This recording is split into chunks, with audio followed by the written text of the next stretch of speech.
man allegedly mauled to death by vicious pit bull. Aircraft with fake registration found hidden on the bushes in Region 9. Police to resuscitate prosecutors training program. Government to slash UG loans by 75%. And road projects moving at snail's pace.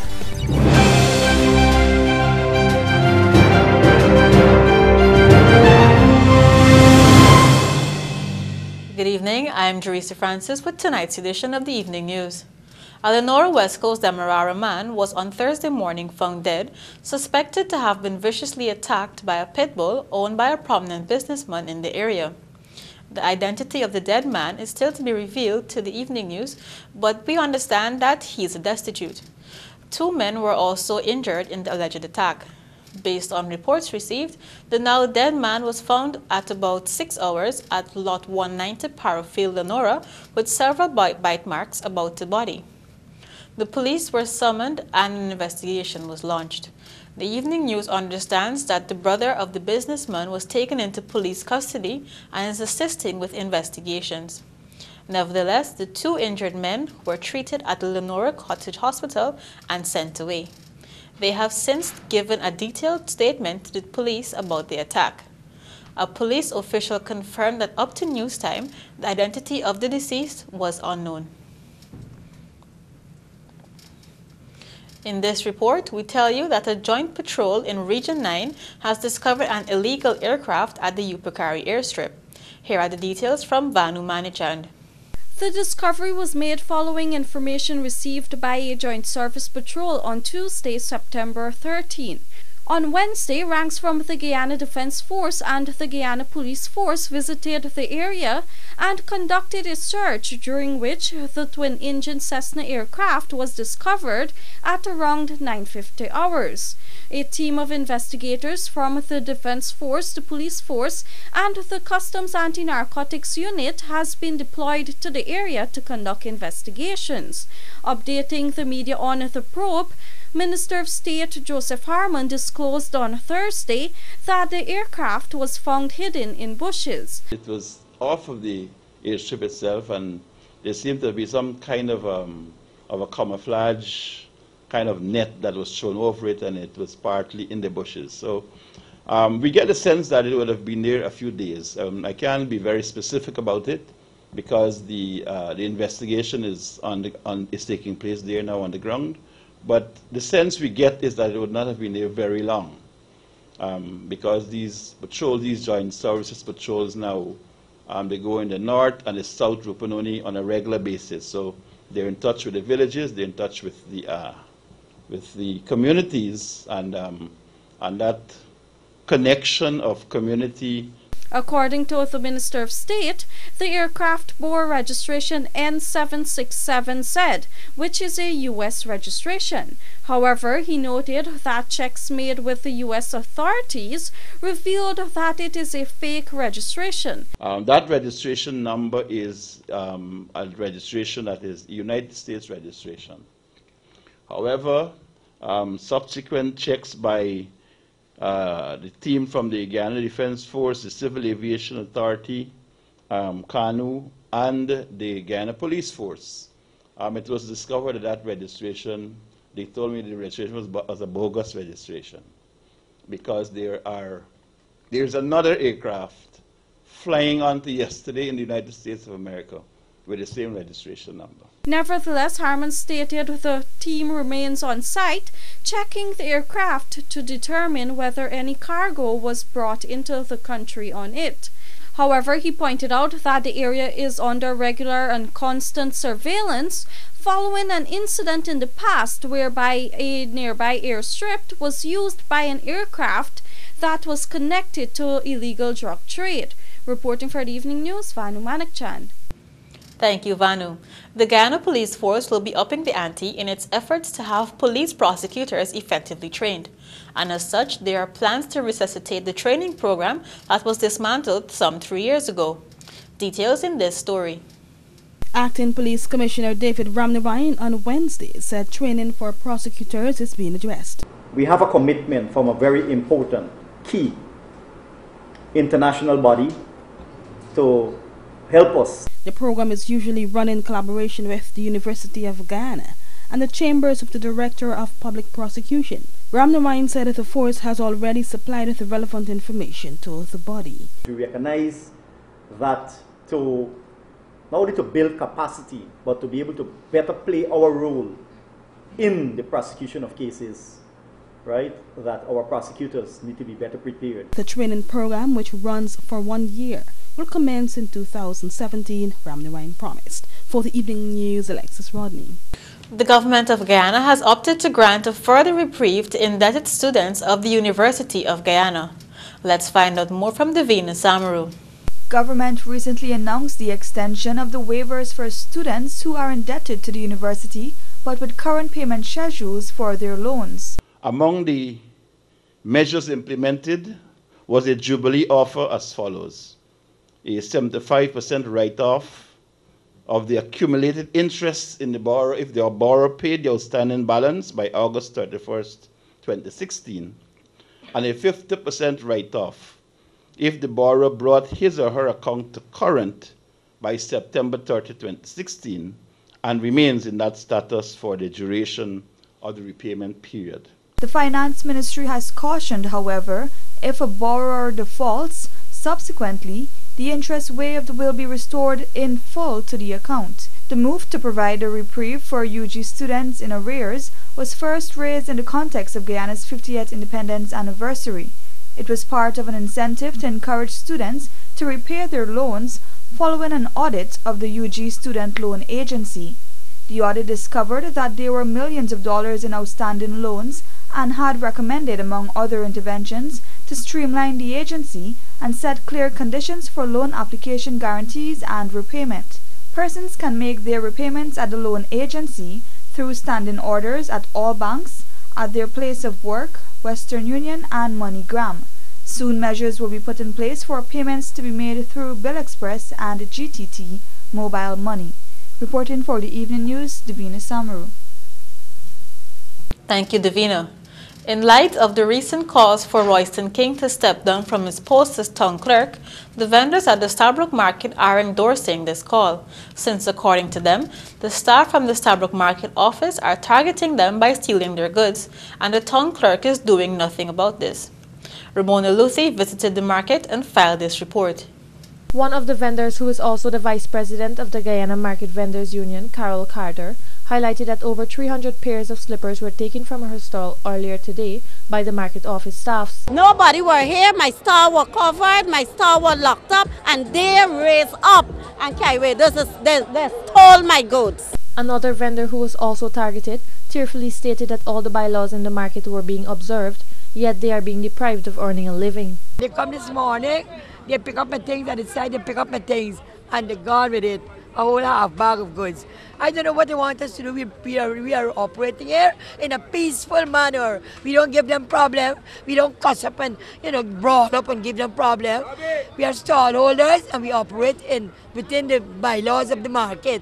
President of the Guyana Market Vendors Union, Ian Andrews, also condemned the actions of the market office staff, highlighting that the action was nothing less than theft. I am saying it's intimidation, and as far as I'm concerned, it's theft, because you cannot pick up people's things in their absence. Additionally, Andrews highlighted that when Carter went to form a report at the Brigdam police station, she was told that the officers could not take the report. No reason for this was given. Meanwhile, when the Evening News spoke to the acting deputy market clerk, Ms. Smith, she highlighted that she held no knowledge of the situation but promised to investigate the matter. Ramona Luthi reporting for the Evening News. Thank you, Ramona.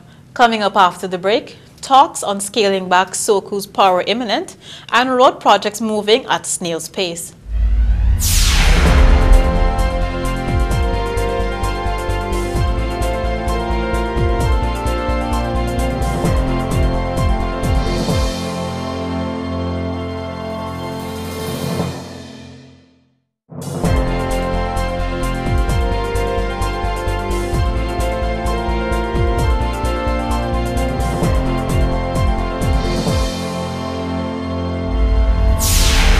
Thank you for staying with us. In this report, you will hear that Public Security Minister Kemraj Ramjatan and Attorney General Basil Williams will soon be meeting to discuss curtailing the powers of the embattled Special Organized Crime Unit. More in this report. Minister of Public Security Kemraj Ramjatan on Wednesday told reporters that he will soon be engaging his colleague Minister of Legal Affairs Basil Williams to discuss the powers entrusted to SOCO and the range of investigations the unit should carry out. Myself and Mr. Basil Williams will meet on that, and we will talk about it. When will you expect a meeting? I suppose when Parliament resumes, we are in a recess, as you know, but I could pick up the phone and call him anytime. But I would want to have some time to go through it with him, as he has indicated that we should narrow it down back. That's fine. I can see with him if that's the position. The Attorney General had previously declared that SOCO should be removed from under the police force in order to focus more on fighting money laundering. However, after much back and forth on the matter between the two ministers, Cabinet has determined that there will be no diversion of the unit. It was clear in Cabinet there was no diversion. That it is clear that the SOCO is a unit of the Guyana Police Force and is under the superintendence of the Guyana Police Force. What Minister Williams did say is that they will have to have a wider role insofar as the anti-money laundering legislation is concerned. But he never said that they must be under him for his superintendence. It will always be, it remains unit of the Guyana Police Force. Nevertheless, when asked whether he will consider suggestions made by the People's Progressive Party, Minister Ramjatan declared that he has always had an open-door policy with the opposition. And everything we do, we listen with a view to the opposition, because we would like to ensure their views are heard.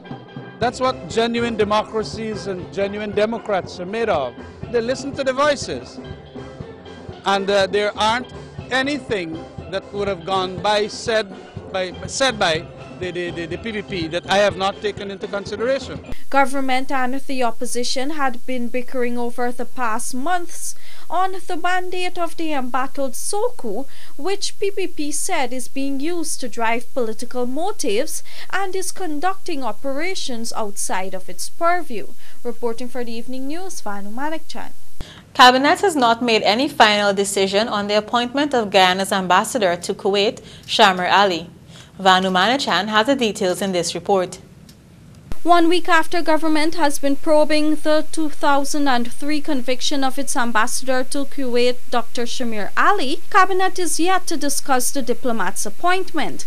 Minister of State Joseph Harmon told a post-cabinet media briefing on Thursday that Minister of Foreign Affairs Carl Greenidge is still probing the matter and is yet to submit his findings to Cabinet. He is basically making his checks and determinations, and will then get back to Cabinet as to what the findings of the ministry is. As it is right now, it is within the competence of the Minister of Foreign Affairs. Last week, Minister Greenidge had told reporters due diligence was exercised in appointing the diplomat, but he is still looking into the matter, trying to establish the veracity and determine the seriousness of the conviction against Ambassador Ali. Nevertheless, the Foreign Affairs Minister had explained that there is a process to follow in obtaining the information needed from the U.S. Sometimes, because the United States is a particularly big place, and it operates not necessarily as a unitary constitution, something may happen in one part and you can't approach the U.S. and get an answer. You have to approach the right courts, the right states, or what have you. But we are looking at it. In 2003, Dr. Ali was investigated and found guilty of dissemination of false financial information through his U.S.-registered company, Acrodyne Communications Incorporated, according to the United States Securities and Exchange Commission. However, he managed to copy a plea bargain agreement with the United States government for a lesser sentence and also paid a fine. Dr. Ali was appointed Guyana's ambassador to Switzerland under the current APNU-AFC government, but was later seconded to Kuwait instead. Reporter for the Evening News, Vanu Manikchand. Thank you, Vanu. The Public Infrastructure Ministry has been facing some major setbacks which have caused delays in the implementation of several projects. Alexis Rodney reports. Leading the setbacks are the lack of adequate engineers and heavy workload on the available contractors. Minister of Public Infrastructure David Patterson said his ministry is seeking to have the projects rolled out before the year comes to an end. He reported that there are several foreign-funded projects that to date have not been moving as fast as the ministry had anticipated. Primarily the PUUP on the EU IDB. As you know, that budgeted this year is supposed to be expended $2 billion. Unfortunately, we would have only expended about 4 or 5% of that. The primary part of that would be Lot A, which is the actual physical work. We recently signed up last week a $7 million US contract for the management strengthening, which was reported, and Lot A, which is the works, is still being evaluated. I am told it is close to completion. The second largest project is the east bank of Berbice Road, where some $1.4 billion was budgeted for. According to him, tenders are out for the project. However, the ministry is awaiting the no objections from the relevant bodies. The continuation of the East Coast Highway, being funded by the China Exim Bank, is also seeing some major setbacks. He said too that he was unable to give a timeline as to when the project will commence and the amount that will be expended. The fourth largest was supposed to be the West Dam Highway, which you know is ongoing at the moment. It's currently 40% of the completed. You know that's is a $42 million US project. The outstanding amount, we have disbursed quite a lot on it this year, but the outstanding amount is about, for this year's disbursement, obviously it's about $1 billion. Obviously that will be disbursed as the contractor proceeds with his work. So in total that is about $5.2 billion of the outstanding monies, which are the large chunk of the unexpended amounts. Patterson said although the ministry has the capacity to execute its project, it is in fact finding it somewhat difficult to recruit qualified engineers. He said it is a matter that will be addressed. According to him, the ministry is also facing some challenges with private contractors. Of its $24.28 billion set aside for capital works, so far only $11 billion has been expended, representing some 45%. Also, a mere 5% of the $2 billion worth of projects being funded by the European Union and the Inter-American Development Bank has been spent. In all, about Guyana $5 billion worth of foreign-funded projects are facing some setbacks. For the Evening News, Alexis Rodney. Thank you, Alexis. A woman was on Wednesday robbed at gunpoint outside of Hanson Trading on Regent Street, Georgetown. In the midst of a bustling day, 2 armed bandits jumped out at the woman as she was exiting the store and demanded she hand over her belongings. She handed over her handbag, which contained an undisclosed amount of cash and other valuables. The bandits then escaped in a white vehicle registration number PJJ 1106. The woman, who asked to remain unidentified, is pleading with the public to help her in recovering important documents. Specifically, she needs her records book entitled Marcia Flight Services, which contains important data. She can be contacted on telephone number 699-1300. Coming up after the break, Guyana needs witness protection legislation, says Justice Kennard, and police are still investigating bogus medical school.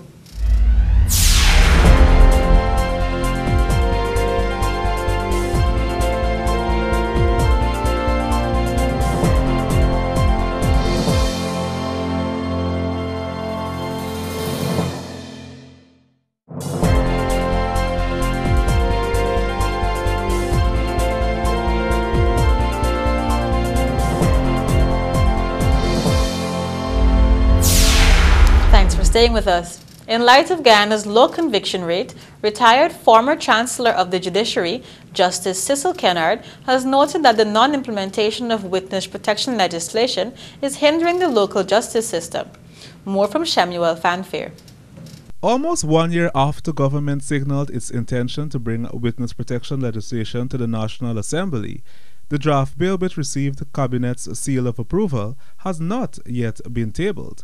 But retired Justice Cecil Kennard says that the lack of such legislation is hindering the conviction rate, which he noted is around only 30%. Kennard pointed out that witnesses are reluctant to give evidence in high-profile cases, as they are often fearful for their lives. How is the judicial system being hindered or affected? Affected by that. You have a lot of dismissal of a lot of cases. People are afraid to come forward and defend that they feel that if they give evidence and somebody's convicted, the convict will get. And then the people must feel secure that they cause shall be protected. Because if you not read, we are only having about 30% of convictions. The legislation intends to provide the legal framework for government to establish a witness protection program, which would see persons having access to safe houses and new identities where and when necessary. CARICOM countries like Trinidad and Tobago, Jamaica, and Barbados already have such legislation. The retired justice pointed out that an increase of persons acquiring guns is all the reason to have the witness protection legislation passed by the House. Crime is violent, crime is and everybody gets a gun, so people got to protect. It was on November last that Natural Resources Minister Raphael Trotman, who had held the governance portfolio, revealed that the bill was before a parliamentary subcommittee and indicated that it was ready to be debated. Shemuel Fanfare, The Evening News. Thank you, Shemuel.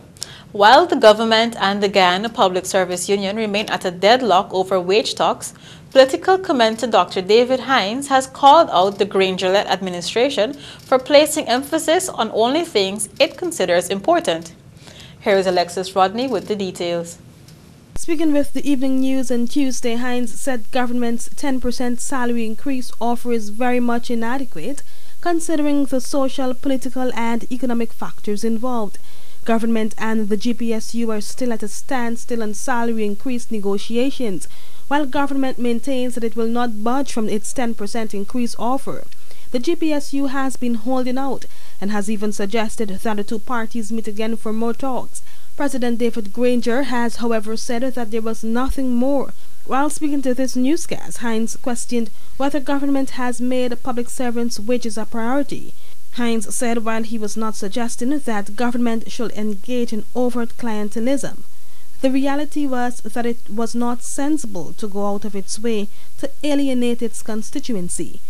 While suggestions of arbitration have been brewing, the GPSU, however, has not yet begun such talks, although the option is openly available for it to trash out the wages and salaries impasse it has with government. The GPSU had come out very strongly recently, warning government that it needed to be guided by the 1999 strike, which lasted for 57 days and led to arbitration over deadlock salary talks. For the Evening News, Alexis Rodney. Thank you, Alexis. Attorney General and Legal Affairs Minister Basil Williams has dismissed the overwhelming concerns expressed by the Private Sector Commission in relation to the State Assets Recovery Agency bill. More in this report. The Attorney General maintained that there is no need for the document to be re-examined as petitioned by the Private Sector Commission. He posited that the bill is in accordance with the provisions outlined in the International Convention Against Corruption. The position is that the last regime had signed on to the Convention Against Corruption, as he had signed on to other conventions and never implemented them.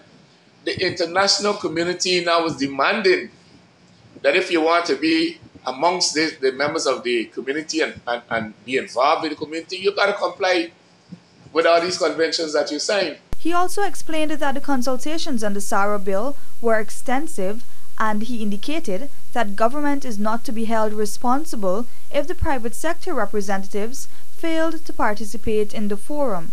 The private sector must stop playing politics. We are using taxpayers' money to hold these consultations. When we weren't holding consultations, they made a lot of noise. Now we're holding constitutions, they're not going and they're not attending. Furthermore, the Attorney General made it clear that the government is not obligated to observe the inputs by those who participated in the consultations. In a stern warning released last week, the local private sector umbrella body urged government to re-examine the bill, saying that it provides for harassment and political victimization in its current form. The concerns expressed by the private sector body echoes that of many other civil society bodies, as well as the parliamentary opposition, the People's Progressive Party Civic. Reporting for the Evening News, Davina Samaru. We now look at what's happening inside the courts with Ranella Bourne. Earlier today, Adrian John, 19, of Goldmine Matthews Ridge Northwest, appeared before Chief Magistrate Anne McLennan at the Georgetown Magistrates Court to answer to a charge of murder. It was alleged that on Thursday, September 8, 2016, at Perseverance Back Dam, he murdered Merville Williams. The teenager was not allowed to enter a plea in the indictable matter. The matter was transferred to the Matthews Ridge Magistrates Court, where the defendant will appear on October 3, 2016. Meanwhile, 2 Venezuelan nationals also appeared before Chief Magistrate McLennan on separate charges of illegal entry. Flagner Lajibanai and Leslie Abrigo pleaded guilty to the charge, which stated that on July 23, 2016, at Charity Essequibo, they entered by sea and disembarked without the consent of an immigration officer. The unrepresented duo was fined $20,000 each, or failure to pay the fine will result into 4 months imprisonment. The duo will be escorted to the nearest port of exit after paying their fine or serving sentences. Finally, in the courts at the Wales Magistrate Court, a 33-year-old answered to a fraudulent conversion charge. It was alleged that during the month of April 2015 at Lagrange, West Bank, Demerara, Kenneth De Silva of 297 on the Nearing, West Bank, Demerara, being entrusted with a generator valued $28,000 belonging to Prakash Sacharan, he used the article for his own benefit. De Silva, who pleaded not guilty to the offense, was granted $25,000 bail and will make his next court appearance on October 7 for statements and fixtures. Reporting for this edition of Inside the Courts, I am Ranella Bourne. Thank you, Ranella. Acting A Division Commander Marlon Chapman has stated that Nalini Budram, the administrator of the North Shore Medical College, is still under investigation for allegedly defrauding students at the college. Let's join Gianna Pearson for the details in this report. Chapman has indicated that the investigation is still open and they're seeking legal advice on the matter. The administrator held 2 students hostage in a locked building after the police had turned up to arrest her.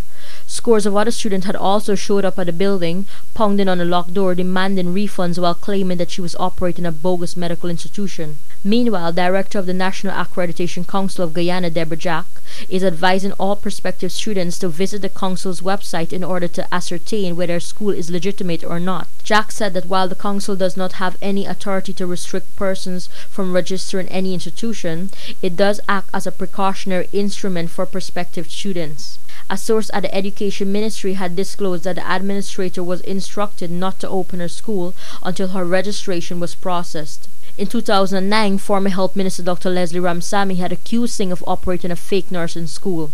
She was arrested and placed on bail. However, sometime later, the Director of Public Prosecutions had recommended that no charges be laid against her. 4 years later, another medical school surfaced, this time under a different name and under the same woman. In 2014, another set of students took to the streets in protest against the woman in her school, insisting that they were being scammed. In both instances, the Education Ministry and the Public Health Ministry were notified, but nothing was done to seriously address the matter. Jack warned that any school which is not listed on the council's website is not registered and therefore not accredited. She stated that students should be wary of these details which are listed on the website because it would prevent similar situations from reoccurring. The council stated that fraudulent schools could be spotted by these simple pointers. 1. The institution is accredited by an agency which you are not familiar with, or one with no accreditation information. Secondly, the institution is not listed by any reliable sources for recognized institutions, and the accreditation information is vague or absent on literature about the institution or the program. Reporting for the Evening News, Gianna Pearson. Thank you, Gianna. Join us after the break for your regional and international news.